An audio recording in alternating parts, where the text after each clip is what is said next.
اعوذ باللہ من الشیطان الرجیم بسم اللہ الرحمن الرحیم وقال الرسول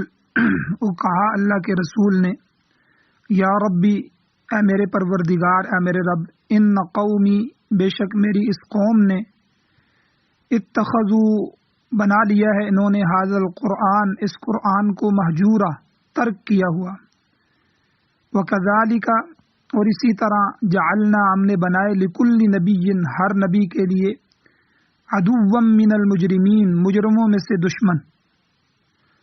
وکفا بربک ہادیا اور کافی ہے تیرا پروردگار ہدایت دینے والا ونصیرا اور مدد کرنے والا وقال الذین کفروا اور کہا ان لوگوں نے جنہوں نے کفر کیا یعنی کافروں نے ایک اور اعتراض کیا حضور پر کہ لولا نزل علیہ القرآن کیوں نہیں اتارا گیا ان پر قرآن جملۃ واحدہ ایک ہی دفعہ دفعتاً یک بارگی کیوں نہیں اتارا گیا کذالک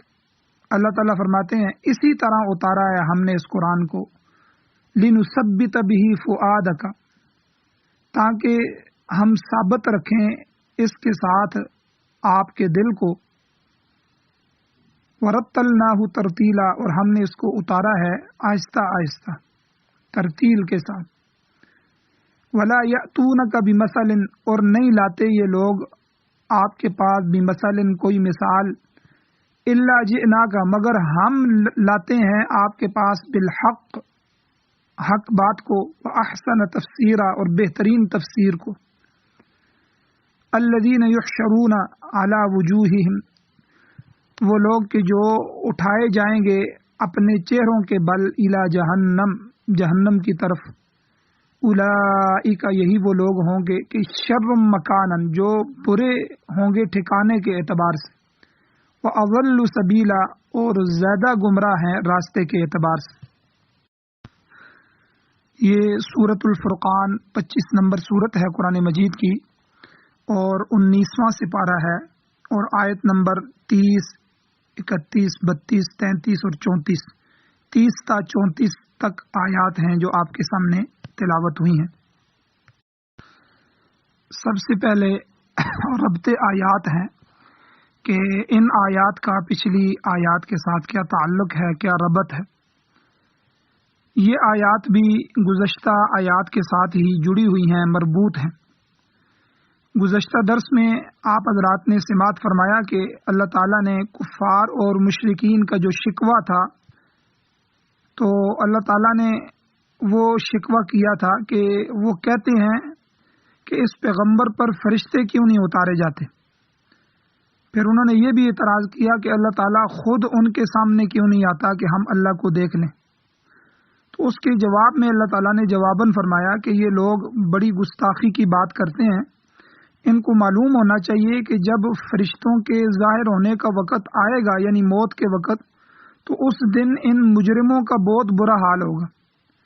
اور وہ کیفیت بھی اللہ نے بیان فرمائی کہ وہ افسوس کے ساتھ اپنے ہاتھ کاٹیں گے اور کہیں گے کہ کاش ہم نے رسول کے ساتھ راستہ پکڑا ہوتا، رسول کی اتباع کی ہوتی اور اس کی بجائے فلاں کو دوست نہ بنایا ہوتا۔ یہ سب شیطان کا بہکاوا ہے کہ وہ انسان کو دھوکہ دے کے ذلیل اور رسوا کرتا ہے۔ تو بہرحال اس دن مجرم لوگ اپنے کیے پر پشیمان ہوں گے اور افسوس کا اظہار کریں گے، مگر اس وقت کا ان کا پچھتانا یہ ان کے کسی کام نہیں آئے گا، کیونکہ جب موت آ گئی تو موت کے ساتھ ہی توبہ کا دروازہ بھی بند ہو جاتا ہے۔ اب موت کے وقت برزخ کے حالات، اگلی دنیا اگلے عالم کے حالات نظر آنا شروع ہو جاتے ہیں، فرشتے نظر آنا شروع ہو جاتے ہیں، عذاب اور ثواب ہر چیز نظر آنا شروع ہو جاتی ہے۔ اب انسان کا کوئی توبہ کا عمل بھی قبول نہیں ہوتا اور کوئی نیکی کا عمل بھی قبول نہیں ہوتا، کوئی سبحان اللہ کوئی الحمدللہ کہے، کوئی ایسی بات کہے کہ جس سے اس کو دنیا کی زندگی میں فائدہ ہو رہا تھا اب اس کے لیے نہیں۔ تو اس لیے کافر لوگ جن کی زندگی کفر میں گزری اور رسول اللہ کی مخالفت میں گزری اور اسی طرح کی بےہودہ اور لچر قسم کے اعتراضات اور شکوک و شبہات میں زندگیاں گزاری اور آخرت کے انکار میں زندگی گزاری، تو وہ لوگ انتہائی افسوس کا اظہار کریں گے اپنی موت کے وقت۔ تو اللہ تعالیٰ نے یہاں اس کا جواب بھی دیا اس کے بعد اللہ تعالیٰ نے ترک قرآن پر، قرآن کو چھوڑنے پر جو گواہی ہے اس کو ذکر فرمایا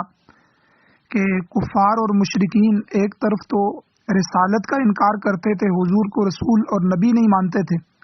اور دوسری طرف قرآن مجید کو خود ساختہ کتاب کہتے کہ یہ انہوں نے خود گھڑ لی ہے یا فلاں نے ان کے ساتھ مل کے ان کو پڑھائی ہے،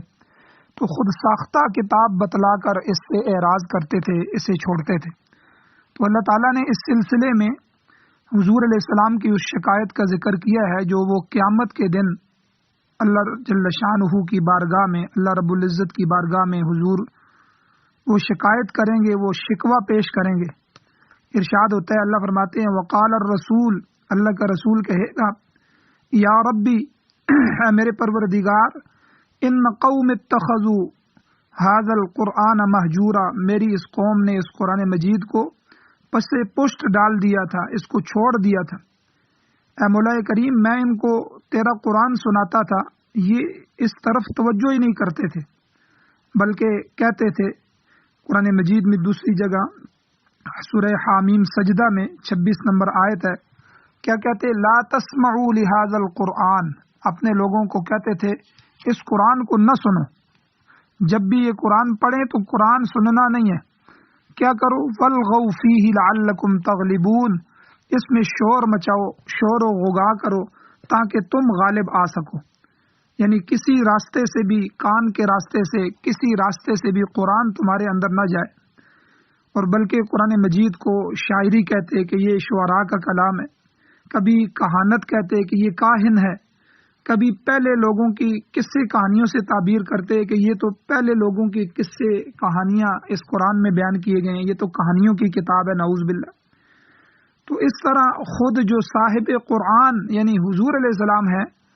اس سے اعراض کرنے والوں کے خلاف حضور خود گواہی دیں گے۔ تو یہاں قرآن مہجورہ کہا گیا ہے، تو مہجور کا عام معنی تو یہی ہے جس کو ترک کر دیا جائے، چھوڑ دیا جائے، متروک، کہ منکرین جو ہیں انہوں نے اس کو ترک کر دیا۔ یعنی کیا مطلب؟ اس کو سننا ہی گوارا نہیں کیا، کیونکہ جب آدمی سنتا ہے تو سننے کے بعد پھر اس کو سمجھتا بھی ہے، جب سمجھ لے تو پھر اس کے بعد عمل کرتا ہے۔ تو نہ انہوں نے سنا، نہ قرآن کو سمجھا، نہ اس پر عمل کیا۔ اور دوسرا معنی مفسرین نے لکھا کہ اگر یہ حجر کے مادے سے ہو، ہجر کے مادے سے ہو تو ہجرت یعنی چھوڑنا، ہجرت بھی اسی لیے کہتے ہیں کہ اپنا وطن چھوڑ کے بندہ چلا جائے، تو متروک کے معنی میں حجر کے مادے سے اگر یہ ہو مہجورہ، تو اس کا معنی بیہودہ کلام بھی ہو سکتا ہے۔ یہ بھی درست ہے کہ کافر لوگ اس قرآن مجید کو کلام الہی، اللہ کا کلام تسلیم کرنے کی بجائے اسے نعوذ باللہ بیہودہ کلام سمجھتے تھے کہ یہ ایک فضول کلام ہے، پہلے لوگوں کی قصے کہانیوں پر مبتلا ہے۔ تو بہرحال جس دن منکرین قرآن جو ہیں ان کے خلاف اللہ کے رسول گواہی دیں گے، اللہ کے رسول کی شہادت ہوگی، اس دن ان بدبختوں کا برا حال ہوگا۔ تو مفسرین اکرام یہاں ایک اور بات بھی فرماتے ہیں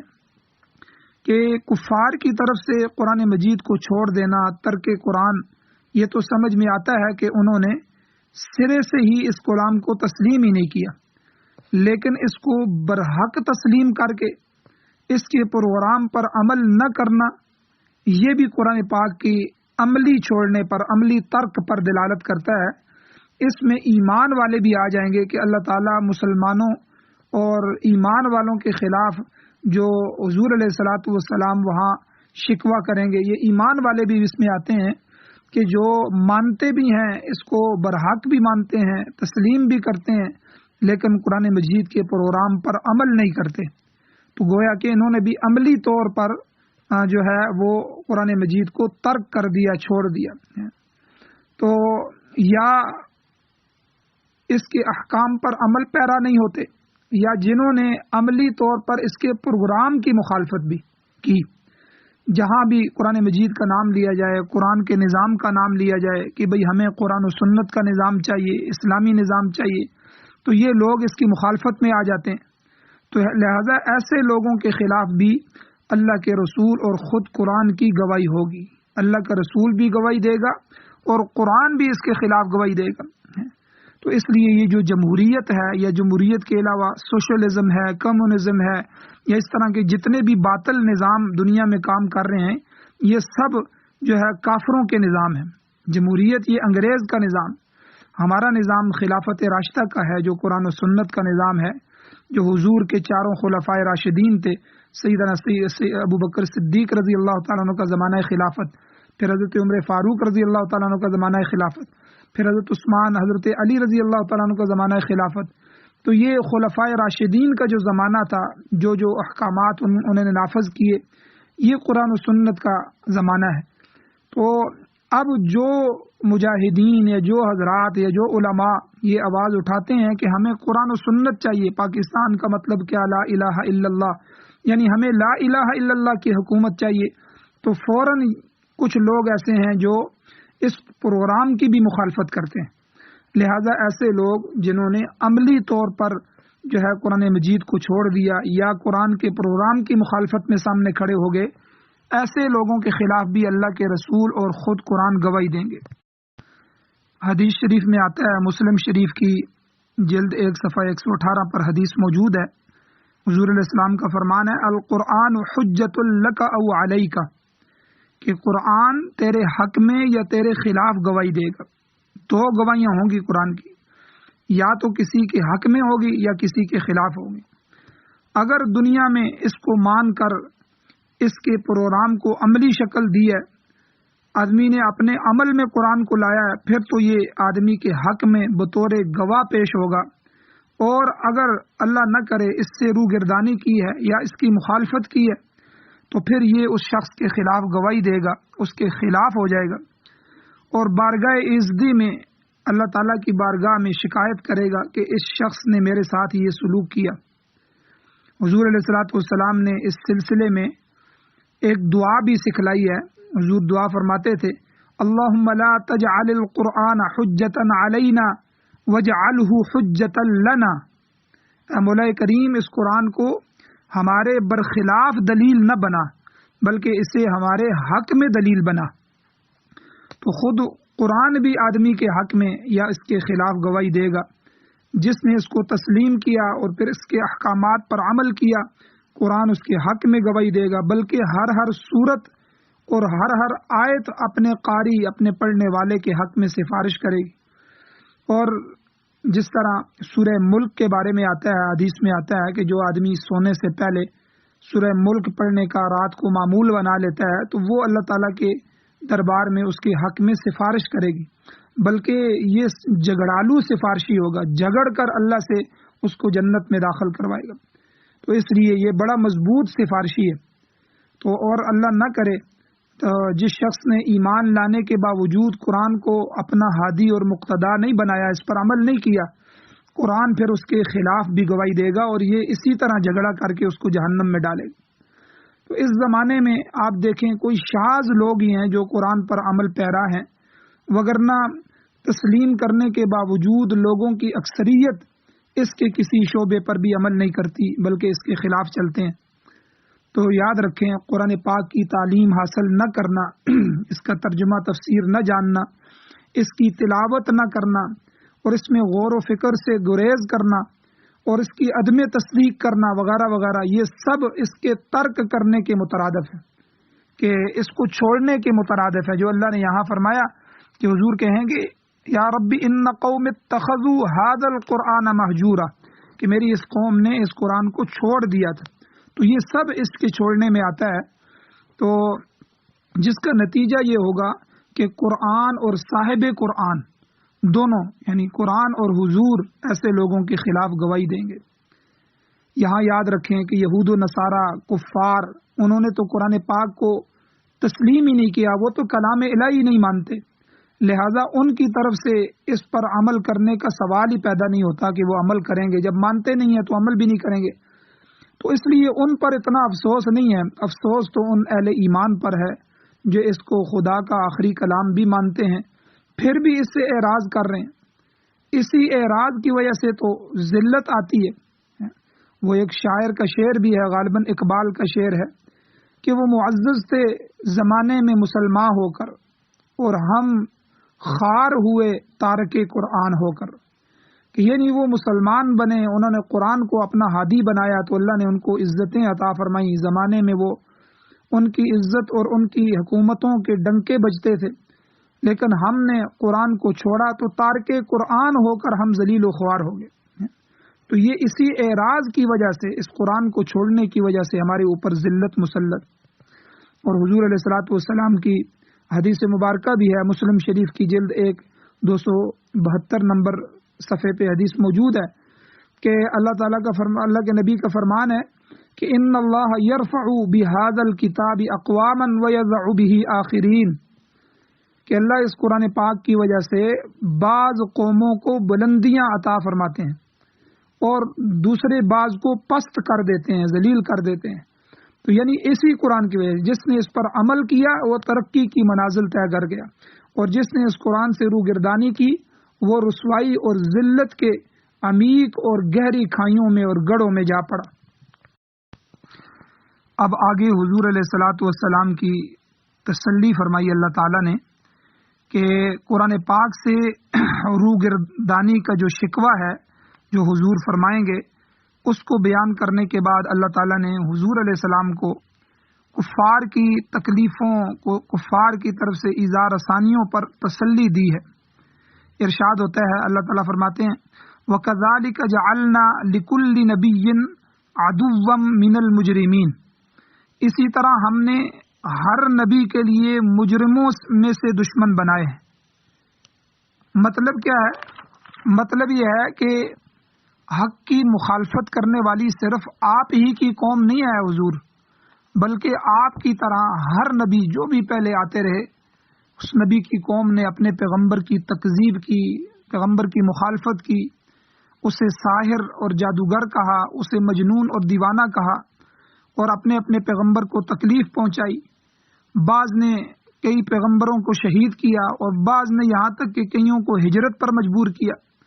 تو یہ کوئی نئی بات نہیں ہے، لہذا آپ دل شکستہ نہ ہوں بلکہ تسلی رکھیں، بالآخر انشاءاللہ کامیابی آپ ہی کے حصے میں آئے گی۔ آگے اللہ نے فرمایا وَكَفَى بِرَبِّكَ هَادِيًا وَنَصِيرًا، آپ کا پروردگار ہدایت دینے والا اور مدد کرنے کے لیے کافی ہے۔ وہ آپ کو یوں ہی نہیں چھوڑ دے گا بلکہ آپ کی پوری مدد اللہ کرے گا، اور آپ کی بات کو اللہ لوگوں کے دلوں میں پیوست کر دے گا، لوگوں کے دلوں میں بٹھا دے گا۔ کفار اور مشرکین کے جو بیہودہ اعتراض ہیں، آپ ان کو قطع نظر کرتے ہوئے، ان سے نظر کو بچاتے ہوئے آپ اپنا کام جاری رکھیں، اللہ کے طرف دعوت دیں اور نتیجہ اللہ پر چھوڑ دیں، وہ آپ کا حامی و ناصر ہوگا، آپ کا مددگار ہوگا۔ اب آگے جو ہے کفار اور مشرکین قرآن پاک پر طرح طرح کے اعتراضات کرتے تھے۔ کبھی کہتے تھے کہ یہ خود ساختہ ہے، خود بنایا ہوا ہے، کبھی کہتے کہ نبی یہ باتیں دوسروں سے سیکھتا ہے اور پھر قرآن بنا کر پیش کر دیتا ہے، اور کبھی کہتے کہ یہ پرانے لوگوں کی قصے کہانیوں کی ایک کتاب ہے۔ اب آگے ان آیات میں اللہ تعالیٰ نے ان مشرکین کا، کفار کا ایک نیا اعتراض نقل کیا ہے کہ وہ کیا اعتراض ہے۔ وقال الذین کفروا، ان لوگوں نے کہا جنہوں نے کفر کیا، لولا نزل علیہ القرآن جملۃ واحدہ، کہ یہ قرآن اس شخص پر، محمد صلی اللہ علیہ وسلم پر بیک وقت کیوں نہیں اتارا گیا؟ یعنی اس سے پہلے جو کتابیں اتری ہیں، انجیل، تورات، زبور اور دیگر جو صحیفے اترے ہیں، وہ سارے صحائف یک مشت اتارے گئے، ایک ہی دفعہ نازل ہوتے رہے،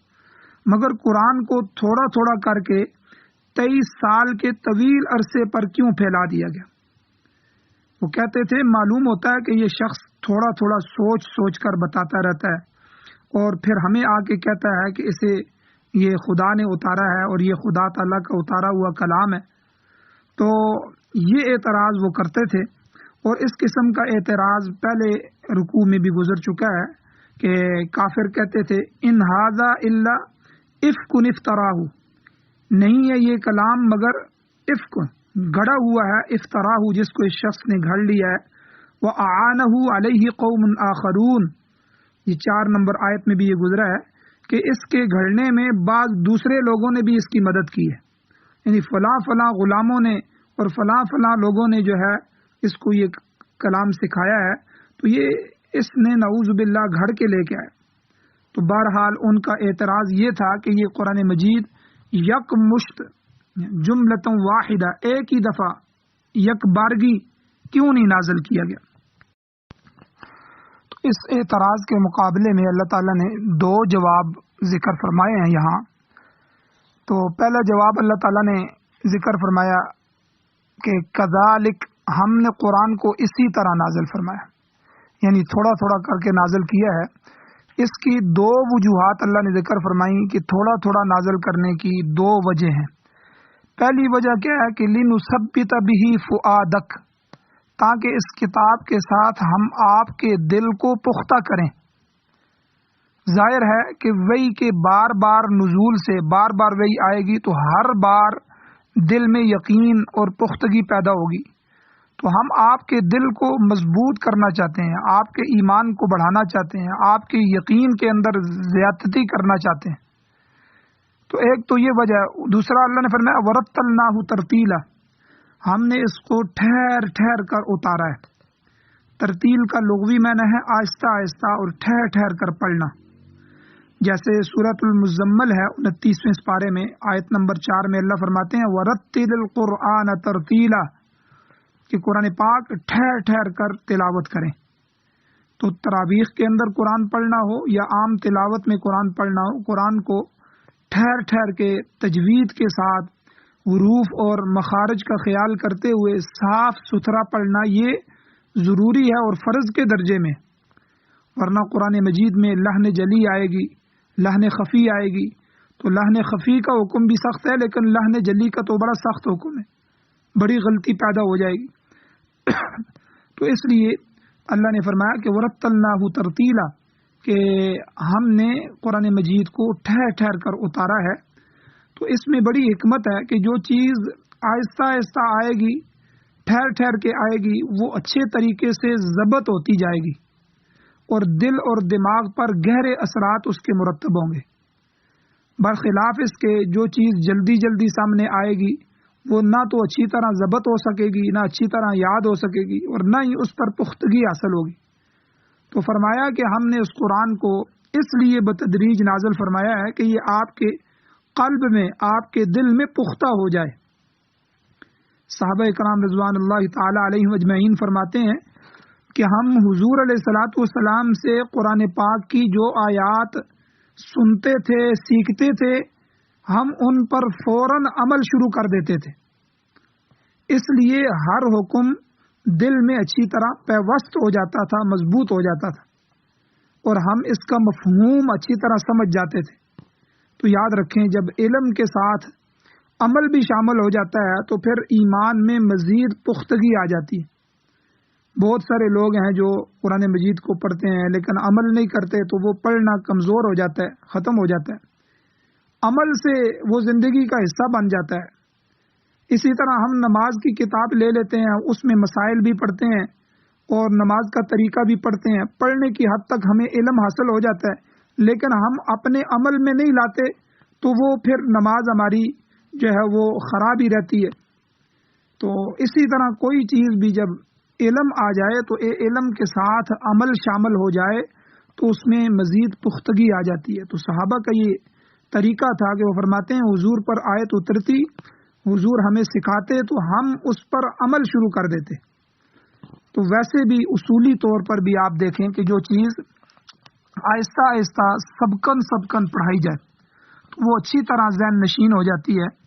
اس کے برخلاف اگر آپ پوری کتاب ایک ہی دن میں ختم کروا دیں یا ایک ہی رات میں ختم کر دی جائے تو اس کے اثرات بھی دیر پا نہیں ہوتے، دیر تک اس کے اثرات نہیں چلتے۔ کسی حصے کی سمجھ آ جائے گی، کسی کی نہیں آئے گی، کسی میں شک میں پڑے رہیں گے، کچھ مضبوط ہو جائے گا، کچھ کمزور ہو جائے گا۔ بلکہ ذہین لوگ تو پھر بھی بہت سا جو ہے وہ علم حاصل کر لیں گے، کچھ پا لیں گے، مگر عام آدمی اس طریقہ تعلیم سے کما حق مستفید نہیں ہو پا رہا۔ اسی لیے آپ دیکھیں بخاری جلد 1 صفحہ 16 پر امام بخاری رحمۃ اللہ علیہ فرماتے ہیں انما العلم بالتعلم، یعنی علم سیکھنے سے ہی آتا ہے۔ جو لوگ اخبار کی طرح، جس طرح ہم اخبار پڑھتے ہیں، اخبار کی طرح کسی چیز کا بیک وقت مطالعہ کرنے کی کوشش کرتے ہیں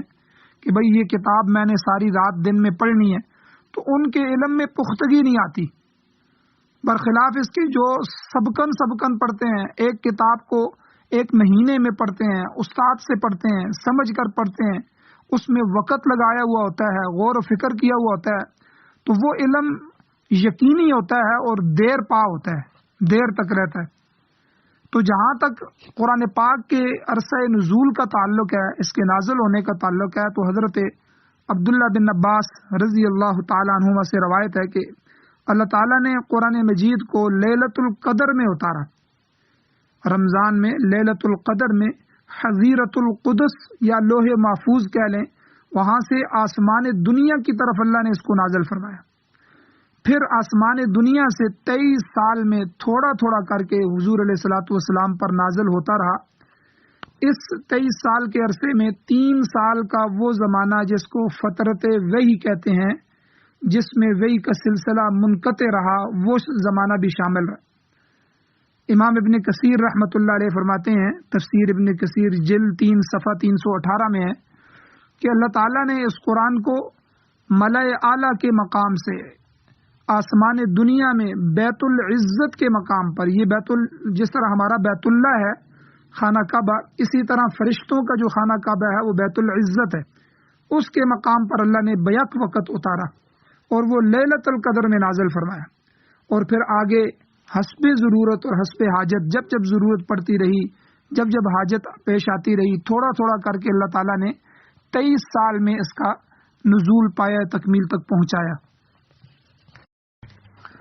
اب آگے اللہ تعالیٰ نے دوسرا جواب جو شبہات کے ازالے میں ہے، اللہ نے دوسرا جواب دیا، فرمایا کہ قرآن پاک کے بتدریج نزول کی دوسری حکمت یہ ہے کہ وَلَا يَأْتُونَكَ بِمَثَلٍ إِلَّا جِئْنَاكَ بِالْحَقِّ، اللہ کہتے ہیں کہ نہیں لاتے یہ لوگ آپ کے پاس کوئی مثال مگر ہم آپ کے پاس حق لے آتے ہیں۔ کیا مطلب یہ ہے کہ ہماری کسی آیت پر جب معترضین، مشرکین، کفار کوئی اعتراض، اشکال لاتے ہیں تو ہم فوراً دوسری آیت نازل کر کے ان کے شکوک و شبہات کا ازالہ کر دیتے ہیں، اس کو دور کر دیتے ہیں۔ چنانچہ آپ دیکھیں قرآن پاک کی بہت سی آیات یسألونک سے شروع ہو رہی ہیں، یسألونک عن المحیض، یسألونک عن الخمر والمیسر، تو یسألونک عن الشہر الحرام، یعنی یسألونک، وہ آپ سے سوال کرتے ہیں، وہ آپ سے سوال کرتے ہیں، تو اس کے جواب میں کتنی آیات نازل ہوئی، اپنوں نے سوال کیے یا غیروں نے کوئی چیز دریافت کی تو اللہ نے اس کے جواب میں آیات نازل کر کے مسئلے کا حل پیش کر دیا۔ تو یہاں اللہ یہ بتانا چاہتے ہیں کہ گویا یہ جو ہم نے ایک ہی دفعہ قرآن کو نہیں اتارا بلکہ آہستہ آہستہ کر کے ورتلناہ ترتیلا، ٹھہر ٹھہر کے آہستہ آہستہ جو نازل کیا ہے، تو اس بتدریج نزول قرآن کا ایک فائدہ یہ بھی ہے کہ ہر اعتراض اور اشکال کا جواب ساتھ کے ساتھ ملتا رہے۔ فرمایا ہم ہر اشکال کے جواب میں آپ کے پاس حق لے کے آتے ہیں، وہ اشکال لے کے آتے ہیں، وَلَا يَأْتُونَكَ بِمَثَلٍ إِلَّا جِئْنَاكَ بِالْحَقِّ، مگر ہم آپ کے پاس حق لے کے آتے ہیں، وَأَحْسَنَ تَفْسِيرًا، اور حسب ضرورت بہتر تفسیر بھی لاتے ہیں، یعنی جب کوئی مسئلہ مزید وضاحت طلب ہوتا ہے تو اس کی ہم وضاحت بھی کر دیتے ہیں۔ تو اس بتدریج نزول کے ذریعے تمام مسائل حل ہو جاتے ہیں۔ اگر پورا قرآن یک مشت نازل کر دیا جاتا، ایک ہی دفعہ نازل کر دیا جاتا، تو اس کے فہم و تفہیم میں مشکل پیش آ جاتی۔ ازالہ شبہات جو ہیں، جتنے بھی ان کے شکوک و شبہات ہیں، ان کے دور کرنے، ان کے ازالے میں مشکل پیش آتی، اور عمل درآمد کرنا سب سے بڑی بات ہے، مشکل ہو جاتا کہ پورے قرآن پر یک دم کیسے عمل ہوتا۔ اب جب حج کا موقع آیا تو حج کی آیات اتری، رمضان جب اللہ نے فرض کرنا چاہا تو روزوں کی آیات اتر آئیں، جہاد پہلے روک دیا گیا، جب جہاد کے وقت آیا تو جہاد کی آیات اتری، پردے کا حکم آیا، پہلے پردہ نہیں تھا تو اللہ نے پردے کے حکم دے دیے، پہلے شراب پی جاتی تھی، شراب سے ممانعت نہیں تھی، اللہ نے شراب سے پھر منع کرنا تھا تو شراب کی آیات اتر آئیں۔ تو اسی طرح موقع بموقع، تو جب عمل کروانا تھا تو اللہ نے اس قرآن کو اتارتے رہے اور آہستہ آہستہ نزول ہوتا رہا، تو لہٰذا اس قرآن کا آہستہ آہستہ نزول ہی یہ بہترین صورت نزول ہے، اس کے نازل کرنے کی بہترین صورت ہے۔ اب یہاں تک اللہ تعالیٰ نے اعتراضات کے جواب بھی دیے، 2 جواب دے دیے تفصیلاً۔ اب اس سے آگے جو قرآن مجید کے منکرین ہیں اور نبی علیہ السلام کی رسالت کے منکرین ہیں، کافر اور مشرکین، ان کا انجام بھی اللہ تعالیٰ نے بیان فرما دیا۔ اللہ کہتے ہیں الذین یحشرون علی وجوہہم الی جہنم، وہ لوگ جو اٹھائے جائیں گے اپنے چہروں کے بل جہنم کی طرف، الی جہنم۔ تو یہ لوگ میدان محشر میں پاؤں کی بجائے سر کے بل چل کے آئیں گے۔ صحیح حدیث میں آتا ہے، یہ تفسیر مدارک جلد 3 صفحہ 166 میں بھی یہ حدیث موجود ہے، تفسیر کبیر میں جلد 24 صفحہ 80 پر بھی موجود ہے، تفسیر مظہری میں جلد 7 صفحہ 19 پر بھی یہ حدیث موجود ہے کہ حضور سے پوچھنے والے نے پوچھا، سوال کیا کہ حضور کیف یحشر الکافر علی وجہہ، کہ قرآن نے یہ کہا کہ وہ چہرے کے بل کافر لوگ جہنم کی طرف جائیں گے، تو یہ کافر آدمی اپنے چہرے کے بل کیسے اٹھایا جائے گا، وہ کیسے چلے گا؟ تو حضور علیہ السلام نے جواب دیا، حضور نے فرمایا الیس الذی امشاہ علی رجلیہ فی الدنیا قادرا علی ان یمشیہ علی وجہہ، کہ جس مالک الملک اللہ نے اسے دنیا میں پاؤں پر چلایا ہے، کیا وہ اللہ چہرے کے بل چلانے پر قادر نہیں ہے؟ وہی اللہ ان کو چہرے کے بل جو ہے وہ چلائے گا اور وہ سروں کے بل چلتے ہوئے جہنم کی طرف جائیں گے۔ ترمذی شریف کی روایت میں آتا ہے، اور یہ روایت تفسیر مظہری جو ہے جلد 7 صفحہ 19 پر موجود ہے، کہ حضور علیہ السلام نے اس حدیث میں 3 گروہوں کا ذکر کیا کہ قیامت کے دن جو محشر میں 3 قسم کے لوگ ہوں گے۔ حضور نے فرمایا انکم تحشرون رجالا ورکبانا وتجرون علی وجوہکم، بعض ایسے لوگ ہوں گے جو رجالن پیدل پیدل چلیں گے، بعض ایسے ہوں گے وہ رکبانن سواریوں پر سوار ہو کے جا رہے ہوں گے، اور وتجرون علی وجوہکم بعض ایسے ہوں گے کہ جو سر کے بل دوڑتے ہوئے جائیں گے، سر کے بل چلیں گے۔ بلکہ ایک حدیث میں تفسیر ابو سعود جلد 4 صفحہ 99 پہ یہ حدیث موجود ہے کہ حضور علیہ السلام نے ایک حدیث میں فرمایا کہ حشر کے دن 3 قسم کے لوگ ہوں گے، بعض ایسے ہوں گے جن کو کوئی فکر نہیں ہوگی، وہ سواری پر سوار ہو کے آرام آرام سے مزے مزے سے جا رہے ہوں گے، تو جیسے کوئی بے فکر آدمی جاتا ہے تو سواری پر سوار ہو کے جائیں گے، یہ ان کی شان ہوگی، نیک لوگ ہوں گے۔ دوسری قسم کے وہ لوگ ہوں گے جو پاؤں پر دوڑتے ہوئے جائیں گے، اپنے پاؤں پر ہی چلیں گے، لیکن جس طرح کسی کو فکر ہوتی ہے، یہ درمیانے درجے کے لوگ ہوں گے۔ اور تیسرا گروہ ایسا ہوگا کہ حضور نے اس حدیث میں فرمایا کہ فرشتے چہروں کے بل گھسیٹتے ہوئے ان کو دوزخ کی طرف لے کر جائیں گے، ان کو رکنے نہیں دیں گے، پاؤں بھی چلنے نہیں دیں گے، چہرے کے نیچے چہرے کی طرف سے وہ گھسیٹتے ہوئے۔ تو جن کو چہروں کے بل اٹھایا جائے گا، اللہ نے یہاں بھی یہی فرمایا، تو ان کے لیے 2 انجام برے ہوں گے۔ ایک تو اللہ نے فرمایا اولئک شر مکانہ، کہ وہ ٹھکانے کے اعتبار سے، مکان کے اعتبار سے، یعنی چونکہ ان کا ٹھکانہ جہنم ہے تو اس اعتبار سے بدترین قسم کے لوگ ہوں گے، ان کو بہت ہی برا ٹھکانہ میسر آئے گا۔ اور دوسرا وَأَضَلُّ سَبِيلًا، راستے کے اعتبار سے بھی یہ لوگ سخت گمراہ ہوں گے،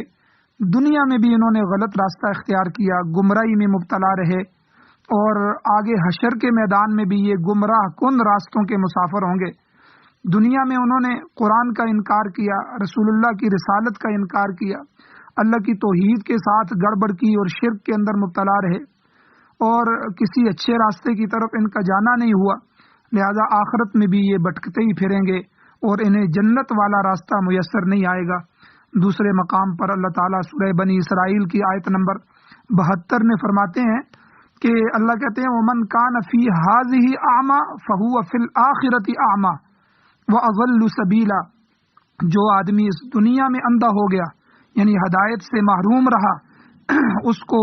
آخرت میں بھی اندھا ہی اٹھایا جائے گا، اس کو جنت کا راستہ نہیں ملے گا، یعنی جنت کے راستے سے وہ اندھا ہوگا، دیکھ رہا ہوگا لیکن جہنم کے راستے اس کے لیے آشکارا کیے جائیں گے، اور وہ اس لحاظ سے وہاں پر بھی اندھا ہوگا اور بالآخر جہنم کی تاریک وادیوں میں اس کو داخل کیا جائے گا، جہنم کا آگ اور جہنم کا ایندھن بنے گا اور یہ اس کا ٹھکانہ ہوگا۔ اللہ تعالیٰ سے دعا ہے اللہ ہمیں قرآن مجید پر یقین نصیب فرمائے، قرآن مجید کی تلاوت کرنے کی توفیق عطا فرمائے، اللہ ہمیں برے راستوں سے محروم فرمائے اور ان پر چلنے سے محفوظ فرمائے، اللہ تعالیٰ اپنی رضا نصیب فرمائے۔